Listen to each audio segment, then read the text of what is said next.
all gone. Everything is gone. The pool, the brewery, the bar. Hamad's house is effed. This one is no better.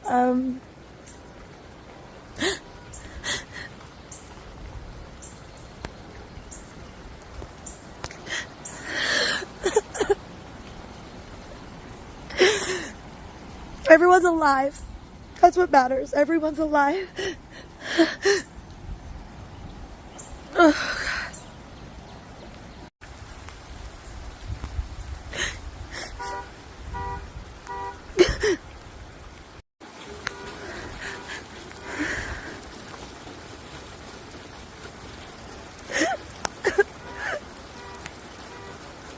We have some really terrible news right now. Camp Mystic, the summer camp in Texas impacted by the devastating floods, has confirmed that at least 27 of the young girls and counselors at the camp have tragically passed away as a result of the floods. A number of them still remain missing as of this post. At least 81 people across the state of Texas, according to the New York Times, have passed away as a result of the devastating flooding.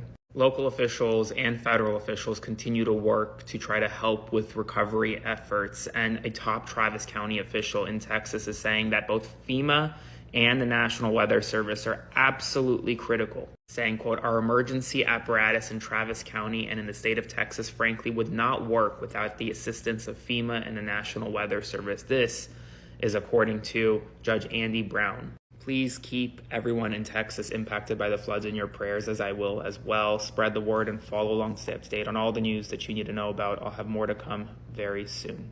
Personally, I am not religious, but if I were, I'd say this looks a whole lot like one of those biblical messages where God decides he's had enough of y'all's bullshit. On Independence Day, no less. In Trump land, on the Bible Belt, the fake Christian capital of the world.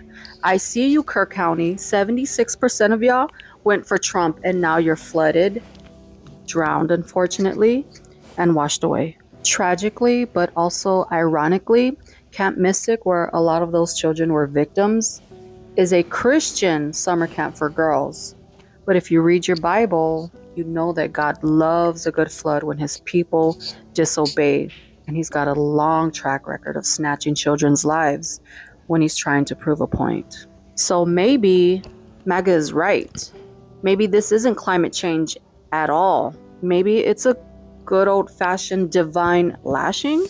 Maybe this is what happens when you worship false prophets like Trump. Maybe this is what happens when you follow actual false prophets in mega churches, lying in God's name while they line their pockets. It just really seems like God is pissed off about something. Hey, what's up, guys? How you doing? I'm hoping that you're doing great from wherever you're watching me from. As you know, I'm your host and presenter, Generic Stories. Well, I'm hoping that you're doing great from wherever you're watching me from. Now, in today's videos, this is just another day to discuss the contemporary things that are happening in the United States. But for me, I'm going to be taking a psychological perspective while we are going to explore all these things that are happening. I'm going to be talking about political denial and the psychology of blame. And also, I'm going to be talking about the weaponization of the past. This is something that has been happening by white folks. It is really important to understand that for you to understand where you're going, it's important to know where you're coming from. And that's where history is really, really important. Let's take an example. Services like Obamacare really helped people from different races. Look, Black people advocated for affirmative action. It benefited different people. Now, you get to understand that there's natural calamities that are happening in the United States. For example, the Texas floods that are a subject of talk. I'm seeing people crying how the government is not responding, the emergency services, how it should protect its citizens from all these natural calamities. Of course, I know when the government prepares its bills, there are resources that are set aside to meet these kinds of natural calamities. But when this is not happening, who really is to blame? Is it the working government or is it the current administration? That's just a question that I would like to ask. But you find that we have people that come, and I'm really, really sorry for those who have been affected by the floods. Man, I hope you're safe from wherever you're watching me from. But let's talk about this. Why is it that the blame is being shifted from the previous people that were there before? What do they have to do with what is happening currently? That's the question. So in today's video, we're gonna be talking about the blame. The essence. Why should they be blaming the past while they should be focusing on what is happening currently? Right now, I'm hoping that you're great, and I want us to watch this video. I'll be back because this is something which is contemporarily happening in the United States right now, and I think it's important for us to start first listening and then come have a discussion. And then I'll ask you, if you're watching me for the first time, I'm going to be asking you to subscribe to my channel, join my membership, and really get to see what I can offer you. For those who are watching me for the first time, I highly appreciate you for subscribing, and man, I really, really appreciate you for those who are commenting, subscribing, supporting. Let's watch the video. I'll be back, and then we'll have a discussion about it. Oh, good morning, Texas. It is now July 5th. Have you even heard from your president? Has he even made an announcement on social media? God knows he's on there all goddamn day, all goddamn night, and he hasn't said a word. He cuts all of the funding to the things that are going to keep people safe. Keep people safe, because he doesn't believe in climate change. Well, all of you don't believe in climate change for some strange reason, but that's another topic. But you haven't even heard a damn word out of the alleged president's mouth about all of the flooding that's taking place. All of the people in Texas who have died because of this flood. How many people are still missing? All of the property damage. But nope, not a tweet for you guys. None. That's because the alleged president doesn't care about you. Donald Trump doesn't care about the citizens of this country. He only cares about himself, his family, and his little billionaire buddies, and how they can line their pockets, cutting everything in this country that citizens need to survive.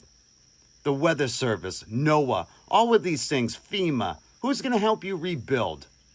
Who? The damn man hasn't even acknowledged you. Hasn't even acknowledged you. But yeah, happy 4th to you, right? Happy 4th of July. You gotta be kidding me. And you people fall for his bullshit. Line after line and time after fucking time. The man does not care about this country. He only cares about the billionaires.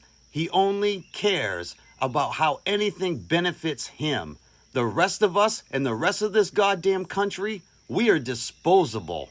Anyway, it's just another friggin' day in Trump's America.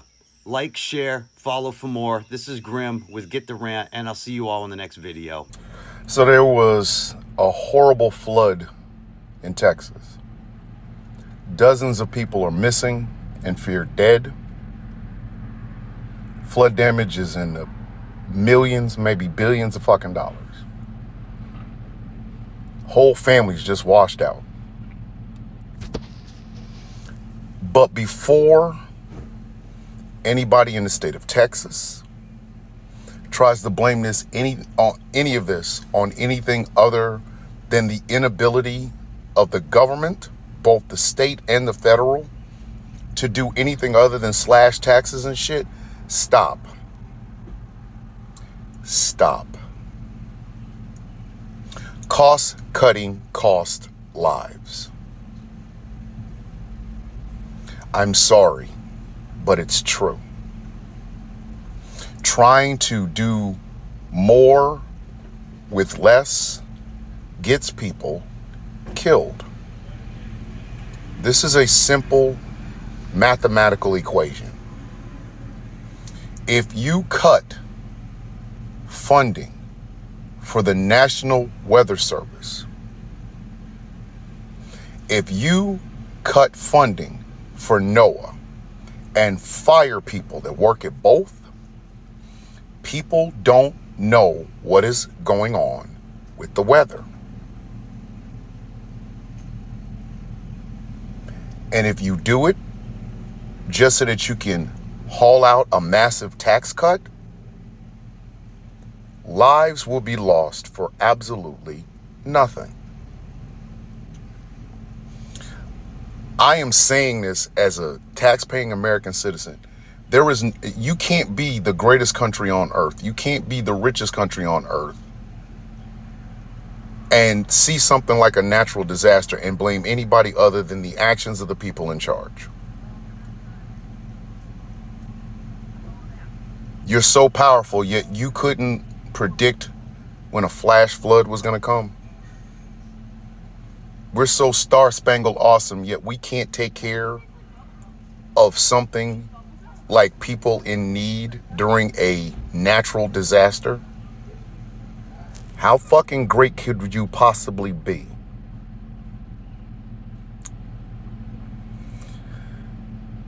There's a rule on the streets that if you're the only one eating, you are creating the motherfuckers that will rob you.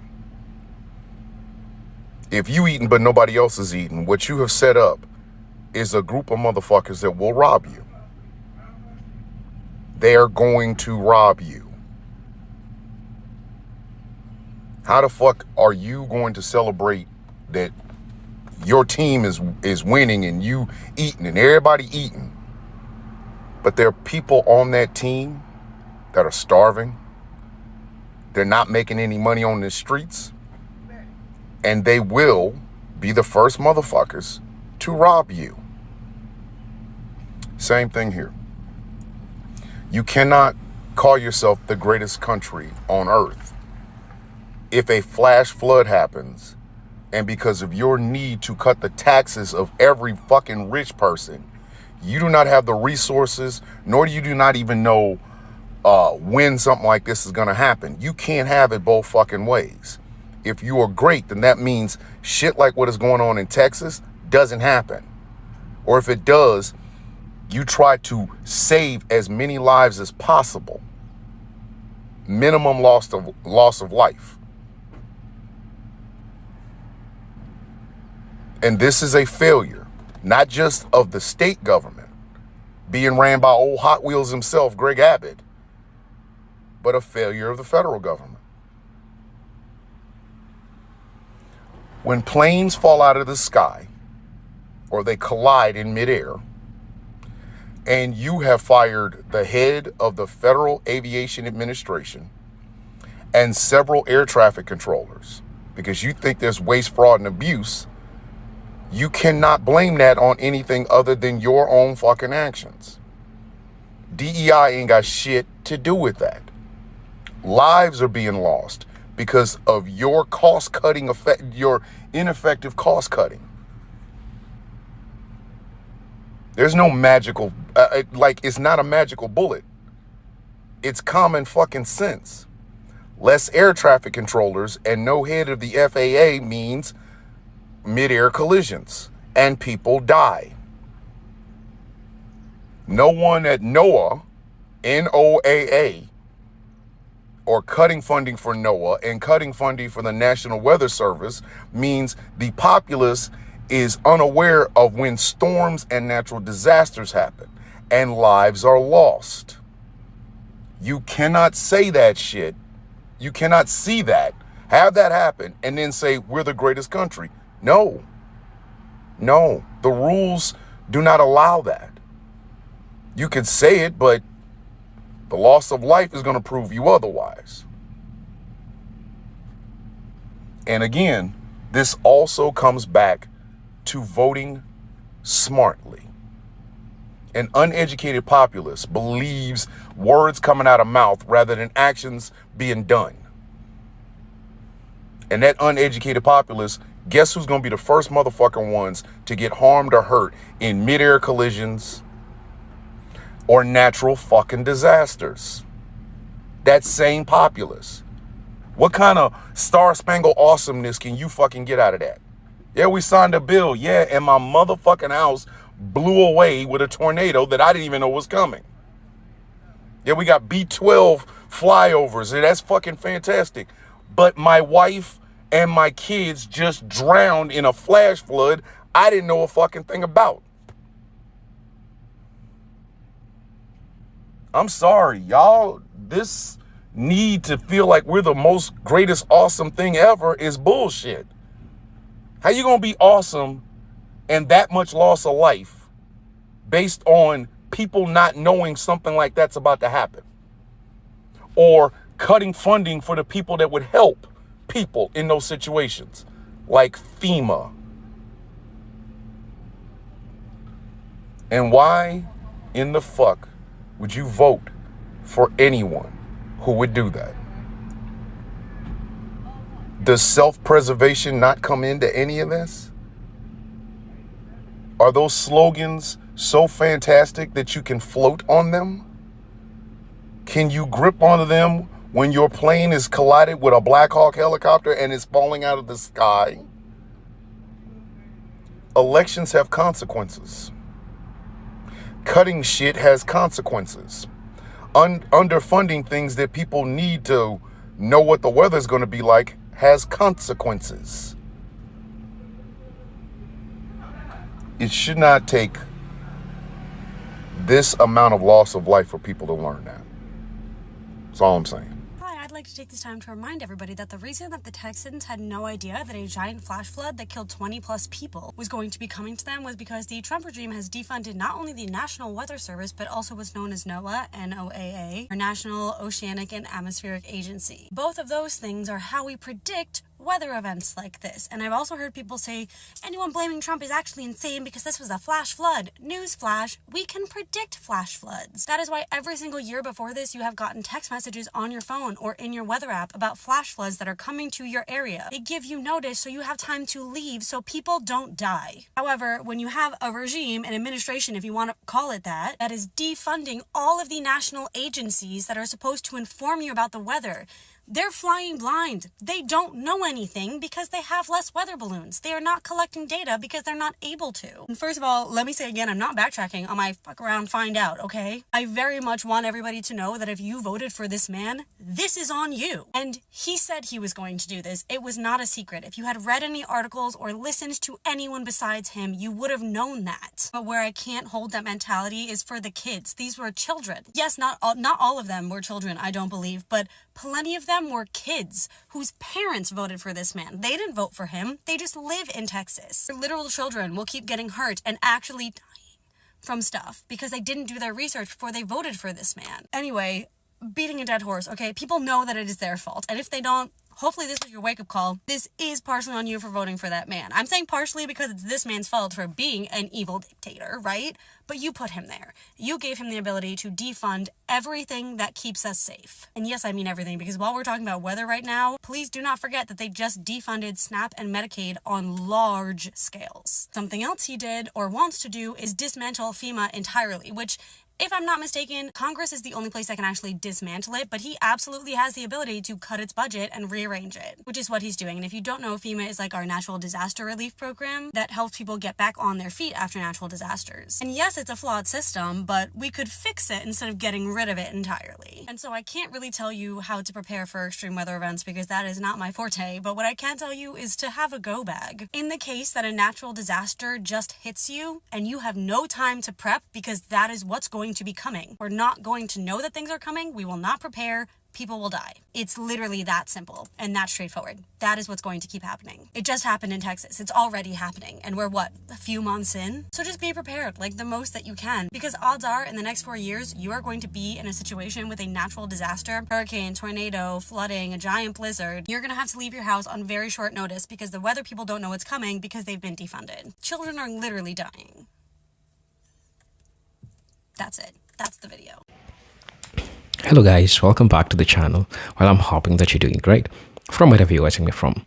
As you know, again, I'll remind you, I'm your host and presenter Eugene Stories, and this is the day that God has granted unto us for us to have these talks. Well, I feel like it's really, really important for us to have this discussion, and I want to put this into perspective. My main talking point was political denial and the psychology of blame. In the wake of natural disasters like the recent floods in Texas, which have affected communities, understandably looking for someone to blame. However, what's striking in this instance is the redirection of blame away from the current administration. Despite its failure to provide timely emergency reliefs and onto previous governments, often led by the political opponents, this behavior reveals a cognitive dissonance where voters are unable or unwilling to hold accountable the leaders they themselves helped elect. Instead, they fall back and hold scapegoats, deflecting attention from the present failures and preserving the ideological attachments. So you see, all this is a reflection of ideological attachment. Because when we have a group of people that still don't want to take accountability, that want to deflect from the responsibility that they played part in the predicament. Okay, I'm not saying that majority of white folks who voted Mr. Donald Trump, they're the ones who caused the flood. But this is just a fact. Since the current administration is not addressing these issues in a way that you wanted to address, why should you blame the previous administration? That's just a question. And this shows you how you are deflecting from accepting that the problems that you're seeing right now, you played the part in making them happen. First thing, you need to stop deflecting. You need to understand that I played the part in causing the problem that I'm having right now. But now, what can I do to help this, make it like happen? Because when we vote in America, make America great again, America is not great. Like, really, if America was great, we could have emergency services that is responsible for having a contingency plan for all these unforeseen eventualities that are happening right now. So people need to take responsibility and say that I played a part in bringing this administration, and right now it's not taking care of me. Now what can I do, right? I'm also going to be addressing the myth of conservative competence in crisis management. For decades, conservative leadership in Texas has prided itself on minimal government intervention, low taxation, and deregulation. However, such policies have often left the state vulnerable to crisis. In the case of floods, delayed emergency response, underfunded disaster infrastructure, and weak environmental policies are directly tied to recent conservative governance. But rather than face the reality, many residents prefer to uphold the myth that Republican leadership is more competent, especially in red states like Texas. This creates a paradox where failures are overlooked if they come from familiar ends. Again, still talking about the deflection that these white folks have after making the decision that they made. And I feel like it's important for you as a person to carry your cross. Look, you might misquote me, but this is what I'm saying. I'm not saying that I'm celebrating all those houses that were carried away. No, I'm not doing that. What I'm saying is that people need to take responsibility. You know very well you participated in making the current administration be where it is right now. So it is responsibility to call them out instead of calling the people that the administration that was there before. So totally it is understandable. I'm going to be talking about also voter responsibility and the refusal to accept the consequences. A core issue here is the unwillingness of voters to accept responsibility for their political choices.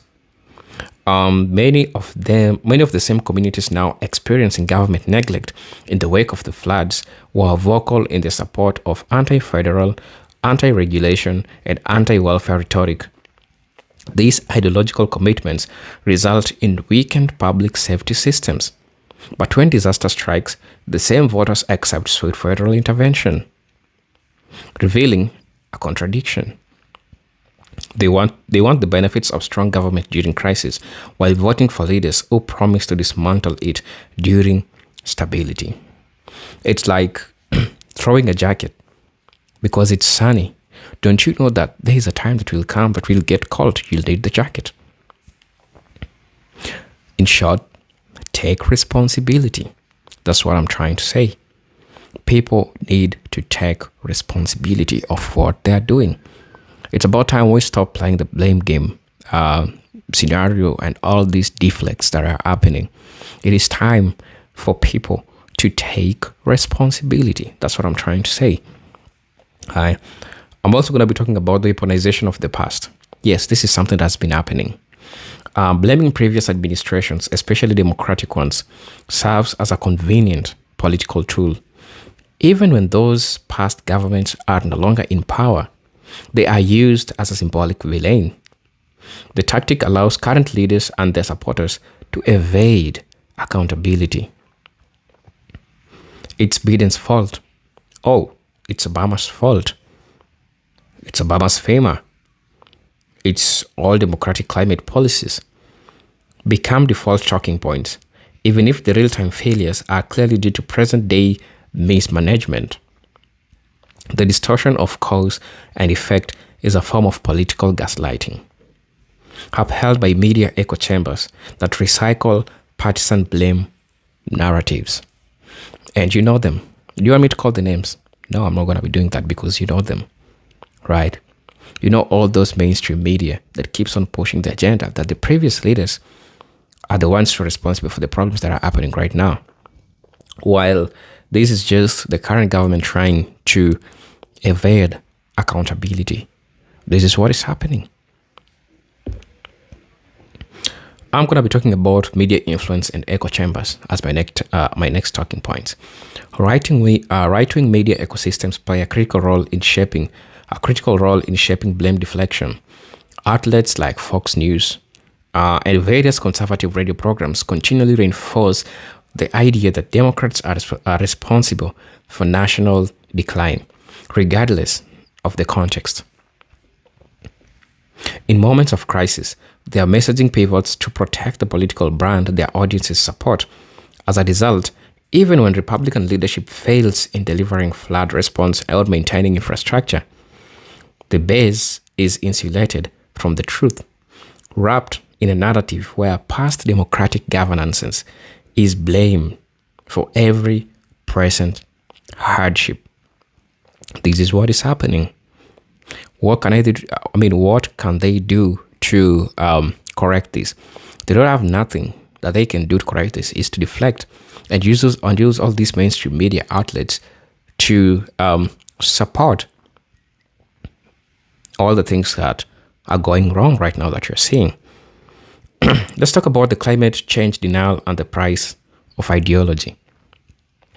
Another key issue that I feel like it's important for us to talk about is the ongoing denial of climate change by many Texas lawmakers and their constituents. The increasing frequency and severity of floods in Texas are clearly tied to global climate patterns, yet the state's leadership continue to reject comprehensive climate policy. This ideological stance leaves the state unprepared for extreme weather events. Ironically, the most affected by floods are often those who supported candidates who dismissed environmental concerns. The tragedy is compounded by the realization that many of these disasters are no longer natural. They are policy failures in motion. And I think I talked about this before. I'm also going to be talking about infrastructure neglect as a political choice. The flooding crisis also exposes the long-standing neglect of infrastructure in Texas. Rather than investing in resilient water systems, storm drainage, and disaster relief frameworks, funds have often been diverted to tax cuts for the wealthy, border militarization, or culture war battles. These are not just poor choices. They are deliberate political decisions made by elected officials. When constituents suffer as a result, it is crucial to understand that the suffering is a byproduct of the policies they voted for. This makes the act of shifting blame to previous administration not only dishonest, but tragically ironic. Let's talk about the disillusionment that begins. You have to ask yourself, it begins slowly, but why? Despite the blame shifting, cracks are beginning to appear in the ideological wall. Some residents are quietly questioning why the emergency response was so slow, why aid hasn't arrived, and why federal programs are underfunded. They are starting to see that slogans like small government and state rights don't help when homes are underwater. However, for many, admitting that their trusted political leaders have failed them would mean admitting they were wrong. Something human psychology strongly resists, especially when identity is tied to political ideology. Really, really important. Let's talk about race, class, and who really gets the help. This situation also brings into focus the racial and class-based disparities in disaster response. Historically, marginalized Black and Latino communities have been the ones ignored during crisis. Now, as some white rural conservative voters experience the same neglect, they are shocked, yet unaware that this has been long the norm for the communities they once dismissed. There is an opportunity here for broader empathy and understanding, but only if the pain is channeled towards solidarity and not scapegoating. So, the floods in Texas are not just natural disaster. They are a political mirror. They expose how voters' choices have real-world consequences, and how misplaced loyalty can blind people to the failures of their own leaders. I'll say this: if communities continue to protect failing politicians and misplace blames on previous administrations, they will remain trapped in cycles of preventable suffering. But if this moment becomes one of reckoning, where people begin to prioritize competent governance over partisan identity, then perhaps the tragedy can also serve as a turning point towards accountability, realism, and justice. I'm your host and presenter, Eugene Stories. I'll ask you again, if you're watching us for the first time, kindly consider subscribing to the channel, join our membership, and really get here we can offer you. But until then, let me see you in my next video. Peace, love, and harmony. Salute.